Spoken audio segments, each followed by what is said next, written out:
देश में महाराष्ट्र, हरियाणा और दिल्ली के चुनाव के बाद अब इस पूरे साल में सिर्फ एक चुनाव बचा हुआ है और वो है बिहार का चुनाव। और बिहार की पॉलिटिक्स की चर्चा जब भी होती है पूरे देश में होती है। इस बार बिहार में कौन तेजस्वी नेता है जिस पे पब्लिक का भरोसा है, किसके चिराग तले अंधेरा है, और नीतीश कुमार क्या फिर मुख्यमंत्री बनेंगे नहीं बनेंगे, बिहार में क्या होने वाला है, आज इस पर बात करने के लिए हमारे साथ बिहार के डैशिंग डायनेमिक नेता जो कि केंद्रीय मंत्री भी हैं, मोदी जी के हनुमान भी हैं, चिराग पासवान हमारे साथ हैं। चिराग भाई बहुत बहुत स्वागत है आपका। थैंक यू भाई, बहुत बहुत धन्यवाद।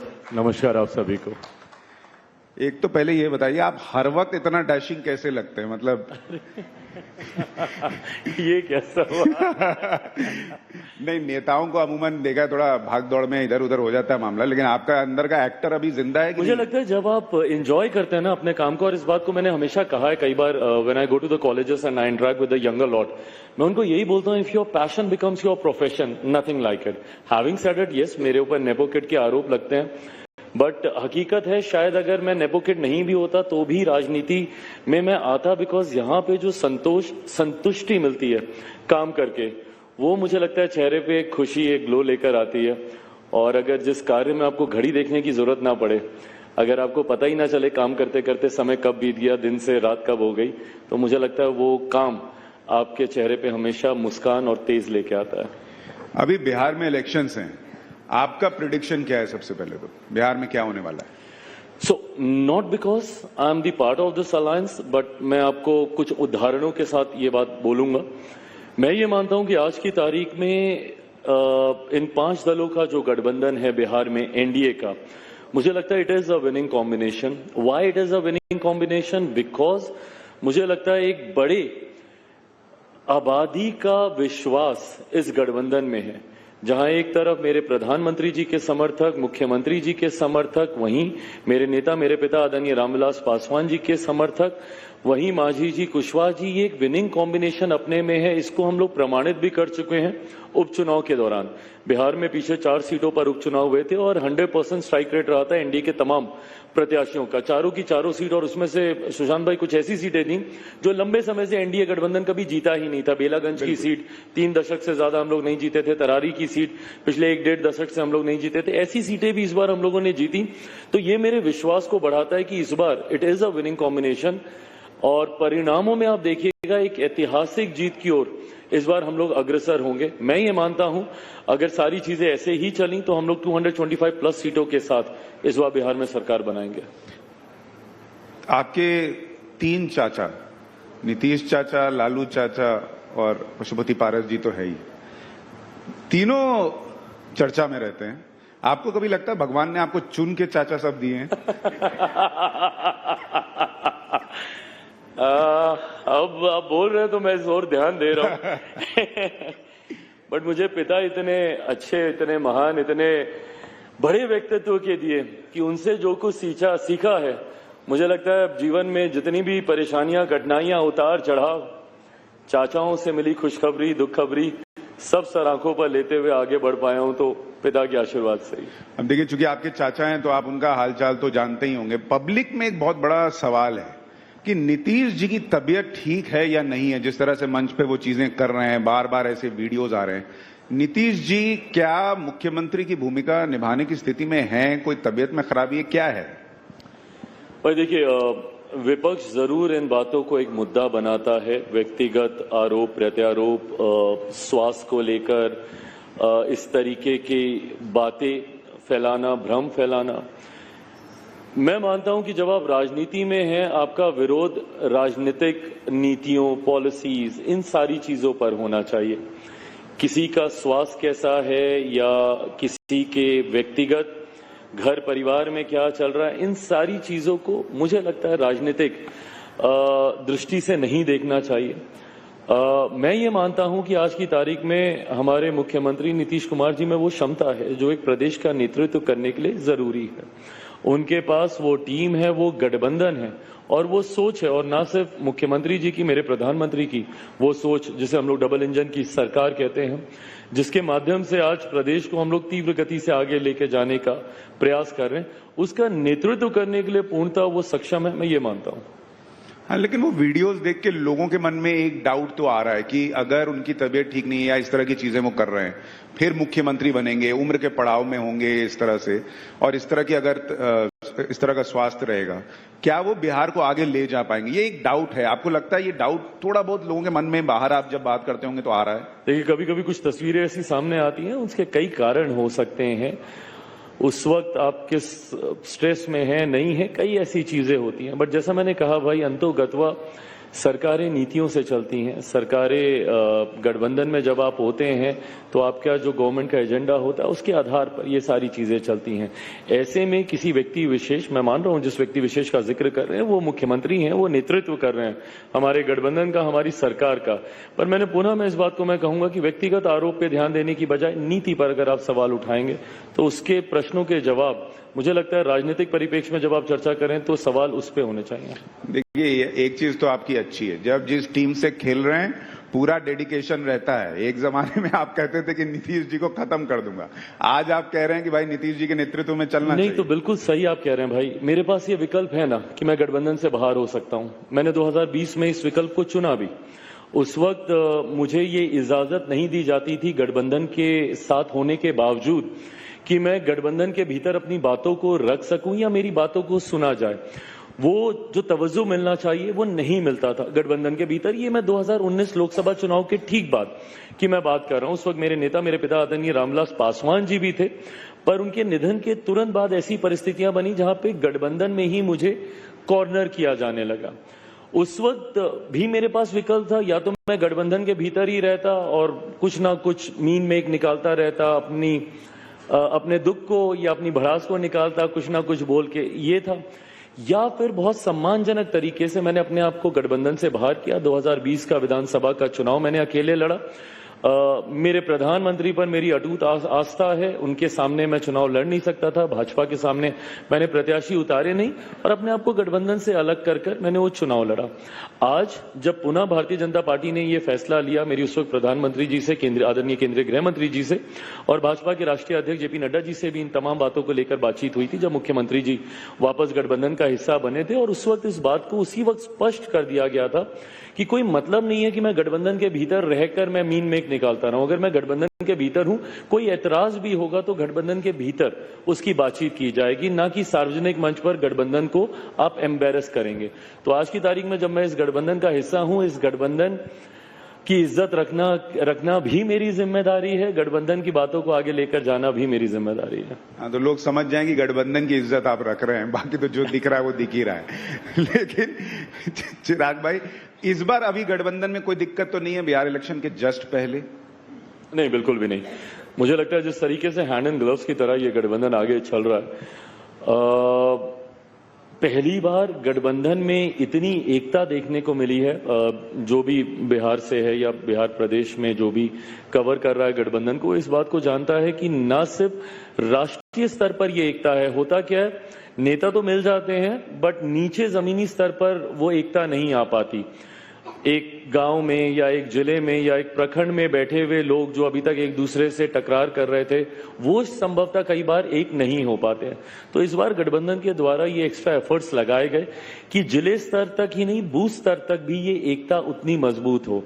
इसी क्रम में हम लोगों ने जितने प्रदेश अध्यक्ष हैं, पांचों दलों के प्रदेश अध्यक्ष ने एक साथ पूरे प्रदेश का दौरा किया, हर एक जिले में गए, वहां पे संवाद किया, वहां पे जिले में जाकर बूथ स्तरीय बैठक उन लोगों ने की और इसके बहुत पॉजिटिव रिजल्ट। आज पहली बार अगर आप गांव देहात में भी जाइएगा तो आपको गठबंधन की वो मजबूती एकता देखने को मिलेगी। लेकिन जब बीजेपी बहुत अग्रेसिवली वक्फ बिल की बात करती है और नीतीश कुमार, आपका वोट बैंक थोड़ा मुसलमान तो है ही है, क्या आप लोगों को कोई चिंता होती है कि इसके चक्कर में हमारा वोट हिल रहा है या वक्फ की वजह से आप लोगों को कोई नुकसान हो सकता है? देखिए, गठबंधन में जब आप होते हैं, आप गठबंधन में हैं ही इसीलिए क्योंकि एक आपका अपना अलग दल है, आपकी अपनी सोच है, आपके अपने एजेंडेज हैं और आपकी अपनी प्राथमिकताएं हैं। Is the reason why you are a different party. अगर सब एक ही होगा, एक ही एजेंडा, एक ही विचारधारा, एक ही प्रायोरिटी, तो might as well be one party ना, then why to be different parties.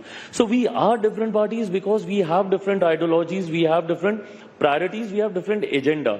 Definitely Bharatiya Janata party का एजेंडा किसी से छुपा नहीं है। उन्होंने हमेशा से हिंदुत्व राजनीति को आगे रखते हुए, राम मंदिर का जिक्र करते हुए तमाम विषयों को उन्होंने आगे रखने का काम किया। मेरा विश्वास मेरे प्रधानमंत्री से आता है। जब 2014 में हम लोग गठबंधन का हिस्सा बने तो उस वक्त भी उनकी वो सोच, सबका साथ सबका विकास, और उस सोच को आगे बढ़ाते हुए सबका विश्वास और सबका प्रयास, इस सोच के साथ हमारी केंद्र की सरकार आगे बढ़ने का कार्य कर रही है।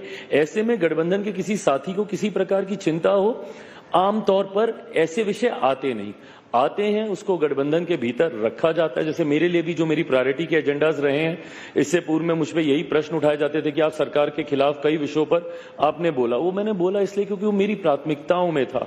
लेटरल एंट्री को लेके हो या एक दो और विषय जो उस वक्त आए, वक्त का भी विषय उन्हीं में से एक था। उस वक्त मेरी बस चिंता इतनी थी कि जितने भी स्टेक होल्डर्स हैं इस विषय से जुड़े हुए, उनको अपनी बातें रखने का मौका मिलना चाहिए। ये नहीं होना चाहिए कि ये फैसला कैबिनेट में हुआ, पार्लियामेंट में आया और कोई ये ना बोले कि बुलडोज करके आपने इसको पारित करा लिया क्योंकि संख्या आपके पास है। मैं ये चाहता था कि इस विषय से जुड़े हुए जितने भी कंसर्न स्टेक होल्डर्स हैं उनको अपनी बातें रखने का मौका मिले, और उस बात को सम्मान देते हुए जेपीसी का गठन किया गया। उसमें सबने अपनी बातें रखी। अब उसके बाद जब ये पार्लियामेंट में आएगा उस पर पुनः एक बार सघन चर्चा होगी। तो अभी आज की डेट में सबसे चर्चा करने के बाद जो वक्फ बिल का प्रारूप है वो आपके एजेंडे में सेट हो रहा है या नहीं? आप सदन में उस बिल के लिए वोट करेंगे?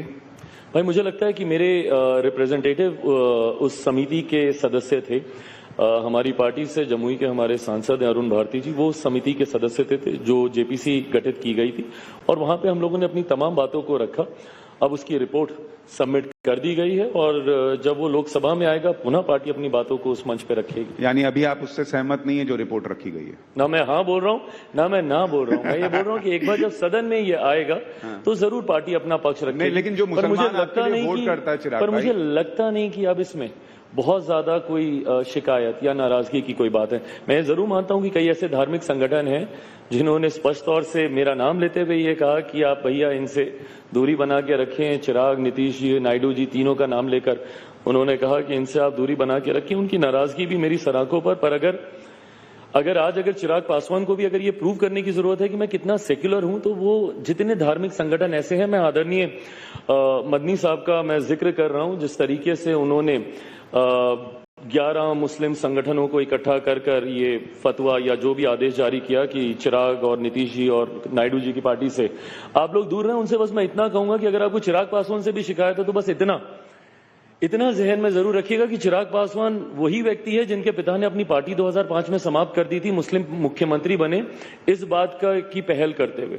2005 में फरवरी में जब बिहार में चुनाव हुए थे और उस वक्त 29 सीटें आई थी और बिना हमारे किसी की सरकार नहीं बन रही थी, उस वक्त मेरे पिता चाहते खुद मुख्यमंत्री बनते, बट उन्होंने स्पष्ट किया कि किसी भी मुसलमान को आप बना दीजिए, मेरी पार्टी उनका समर्थन करेगी। हमारी पार्टी टूट गई, पुनः बिहार में चुनाव हुए और उसके बाद नीतीश जी सत्ता में आ गए।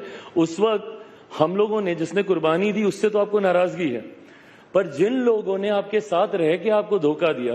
2006 में सच्चर कमेटी की रिपोर्ट आई थी सुशांत भाई, और वो रिपोर्ट क्या कहती थी कि मुसलमानों के हालात बद से बदतर हैं भारत में।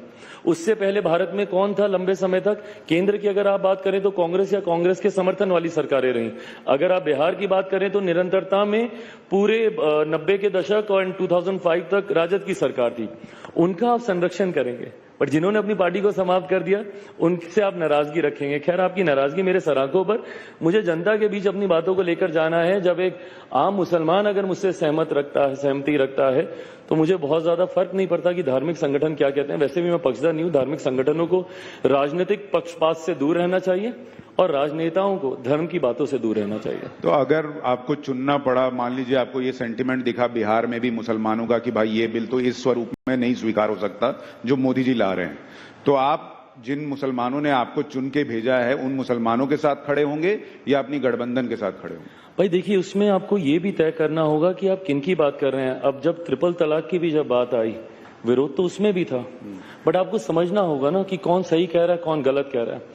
जब किसी अमीर या गरीब में लड़ाई हो रही है तो आपको समझना होगा कि क्या अमीर अगर उसकी आवाज ज्यादा है इसका मतलब कतई ये नहीं है ना कि वो सही है। हो सकता है एक बड़ी आबादी उन गरीबों की भी हो जिनकी बात सही हो। ऐसे में आपको उनकी आवाज भी बननी होगी।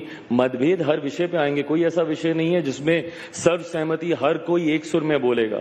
हर किसी विषय में मतभेद आते ही आते हैं। ऐसे में आपको उनकी आवाज बनने की ज्यादा जरूरत है, संभवतः जो अपनी आवाज को वहां तक पहुंचा नहीं पा रहे। बीजेपी को लेके जो अभी माहौल बना हुआ है, अभी जैसे हो गया कि संभल में सड़क पे नमाज पढ़ने नहीं देंगे या मेरठ में नहीं पढ़ने देंगे। एक वर्ग का ये कहना है कि अगर सड़क पे नमाज नहीं पढ़ने देना है तो पूरे देश में कीजिए, बीजेपी शासित हर राज्य में कर दीजिए। पूरे यूपी में प्रशासन का ऑर्डर आ जाए कि सड़क पे नमाज पढ़ने नहीं देंगे, कुछ जगहों पर आप रोक रहे हैं। और फिर कुछ लोगों का यह भी कहना है कि अगर ईद के पहले एक दिन पढ़ ही लिया तो क्या ही सड़क घिस तोड़ी जाएगी। आपका इस पर आपकी राय क्या है? क्योंकि पटना में मुझे याद है, आपको भी पता है, वहां पे सड़क पे नमाज तो होती है। भाई मुझे लगता है सब फालतू की बातें हैं, इस पे चर्चा भी नहीं करनी चाहिए, कोई मतलब नहीं बनता इन सारी बातों का। आज देश में बड़े बड़े विषय हैं जिसको लेकर हम लोग को चर्चा करनी चाहिए। और दिक्कत ये होती है कि जब हम लोग ऐसी बेमानी बातों के ऊपर जब हम लोग चर्चा करने लगते हैं, बिना मतलब इससे समाज में, देश में एक तनाव का वातावरण बनता है, एक असहमति का वातावरण बनता है। बिना मतलब के संप्रदाय, अलग अलग लोगों के बीच में टकरारें पैदा होती हैं। कोई मतलब नहीं है। जिसको जो जैसे करना है इतने वर्षों से करते आए हैं ना, करते रहेंगे। पर आज जब बड़े एजेंडे हैं, आज देख लीजिए, अगर ये सारी बातें नहीं हो रही होती तो संभवतः आप मुझसे पूछते कि आपने as a food processing minister इतने महीनों में क्या किया। और चिराग भाई, ये सारी चीजें सेकेंडरी हो जाती हैं। चिराग भाई, जिसको आप फालतू बात बता रहे हैं वो तो आपके ही सहयोगी दल के लोग कर रहे हैं ना। पर मैं नहीं सहमत हूं ना, मैं यही तो मैं जिक्र कर रहा हूं। भाई देखिए, मैं 21वीं सदी का पढ़ा लिखा ही हूं। मुझे इन सब बातों से, और मैंने इस बात को बोलते बोलते मैंने कहा है कि धार्मिक विषयों में नहीं इंटरफेयर करना चाहिए, वो व्यक्तिगत आस्था का विषय है। मैंने जब इफ्तार दिया, मैं तिलक लगा के गया हूं। अब उसको लेकर अगर ये विवाद खड़ा किया जाए, भाई मेरी आस्था है ना इस पेपर, वो मेरी व्यक्तिगत आस्था है। मैं आपके धर्म का सम्मान करने के लिए मैं अपने धर्म के संस्कारों को तो नहीं भूलूंगा ना। बट ये सारे बंद कमरे के पीछे की बातें हैं ना, ये व्यक्तिगत आस्था का विषय है। कईयों की आस्था होती है, कईयों की नहीं होती। कितने हिंदू हैं जो तिलक नहीं लगाते हैं, तो क्या वो हिंदू नहीं है? बट ये सारी व्यक्तिगत आस्था का विषय, इसको क्यों सार्वजनिक तौर पर या इसको क्यों जनरलाइज करने का प्रयास किया जा रहा है? मैं अपने सहयोगियों की भी मैं बात कर रहा हूं। अगर आप उनका भी नाम लेकर बोल रहे हैं कि वो लोग ये करते हैं, मैं इस राजनीति से सहमत नहीं हूं। मैं मानता हूं कि आज की तारीख में there are bigger issues, there are bigger things that needs to be addressed and we need to talk about that rather than just talking about Hindu and Muslims. देखिए, ये आप बड़ी बात कह रहे हैं कि भाई आप अपने सहयोगियों को भी कह रहे हैं कि इसकी जरूरत नहीं है, जो आप कर रहे हैं उसकी जरूरत नहीं है कि आप सड़क पर ये हो रहा है वो हो रहा है, जो भी चीज है। चलिए, यही आपकी साफगोई लोगों को पसंद भी आती है और कई बार आपका क्रिटिसिज्म का कारण भी बन जाती है, पर कोई बात नहीं। अब बिहार पर सर लौटते हैं। आपके दूसरे चाचा लालू जी, उनकी भी तबीयत बहुत ठीक नहीं है, लेकिन उनके जो बेटे हैं तेजस्वी जी, आपको उनमें तेज दिख रहा है? लग रहा है इस बार वो कुछ कर पाएंगे, नहीं कर पाएंगे? तेज मेरे दूसरे भाई का नाम है, तेजस्वी मेरे छोटे वाले भाई हैं। दोनों मेरे भाई हैं, पारिवारिक रिश्ता है मेरा। राजनीतिक मतभेद काफी हैं, इसको मैं स्वीकार करूंगा। और ये राजनीतिक मतभेद आज से नहीं है। जब मैं सक्रिय रूप से राजनीति में आया, सुशांत भाई, 2013 में मुझे लोक जनशक्ति पार्टी, जिस पार्टी को पारिवारिक कारणों की वजह से समाप्त कर दिया गया, उस पार्टी का जब मेरे नेता, मेरे पिता आदरणीय रामविलास पासवान जी ने मुझे संसदीय बोर्ड का अध्यक्ष बनाया था, तब से ये वैचारिक मतभेद रहे। 2013 में जब मैं पार्टी में सक्रिय रूप से, या राजनीति में जब मैं सक्रिय हुआ, उस वक्त से मतभेद थे। और मुझे कतई ये स्वीकार्य नहीं था कि मैं राजद जैसी पार्टी, जो कि जातीयता और सांप्रदायिकता की परिभाषा है, ऐसे दल के साथ में अपनी राजनीतिक शुरुआत करूं। मैं नहीं मानता कि आपको जात पात धर्म मजहब की राजनीति को बढ़ावा देना चाहिए। मैं नहीं मानता कि आपको सांप्रदायिकता की राजनीति को बढ़ावा देते हुए तुष्टीकरण की सोच रखनी चाहिए। मैं इन सब चीजों के मैं खिलाफ हूं। इसीलिए मुझे स्वीकार्य नहीं था कि एक ऐसा दल जो एमवाई समीकरण की बात करता है, मैं उनके एमवाई समीकरण से मैं कतई सहमत नहीं हूं। मेरा अपना एक एमवाई समीकरण है, बट मेरे एम में महिला है, मेरे वाई में युवा है। मुझे लोकसभा में मौका मिला अपने आप को प्रमाणित करने का, महज 5 सीटों पे। भाई मैं उस वक्त चुनाव लड़ रहा था, बट उन 5 सीटों में मुझे खुशी इस बात की है कि मैंने अपने एमवाई समीकरण को साधा। उन 5 सीटों में से 4 आज मेरे युवा सांसद पार्लियामेंट में है और 2 महिला सांसद पार्लियामेंट में, जिसमें से वन ऑफ द महिला MP, she is one of the youngest member of parliament, she was just 25 when she contested. ये नए बिहार की छवि है जो जात पात धर्म मजहब से उठकर है। यंग, आर्टिकुलेट, पढ़े लिखे, well spoken, well educated, young faces जो एक नए बिहार की छवि को भारत की संसद में प्रस्तुत करते हैं, इस सोच के साथ मैं आगे बढ़ना चाहता था। मेरी सोच को कतई राजद जैसे अलायंस, जहां पे आप एम में सांप्रदायिकता देखेंगे तो वाई में आप जातीयता देखेंगे, उनकी सोच के साथ मैं सहमत तब भी नहीं था, आज भी नहीं हूं। अगर मैं होता या अपनी महत्वाकांक्षाओं के लिए या अपने लालच के लिए अगर मैं समझौते भी करता तो मुझे लगता है 2020 का वो समय था जब मुझे कर लेना चाहिए था वो समझौता, जब मैं एनडीए गठबंधन से बाहर हुआ था। और उस वक्त आदरणीय लालू जी ने बहुत सहज रूप से मुझे स्वीकारते हुए कहा भी था कि नेता अब चिराग है, तो अगर होता तो मैं उस वक्त कर लेता। बट मैं उनका व्यक्तिगत तौर पर बहुत सम्मान करता हूं, बट मुझे लगता नहीं कि उनके साथ कोई राजनीतिक भविष्य मेरी पार्टी का हो सकता है।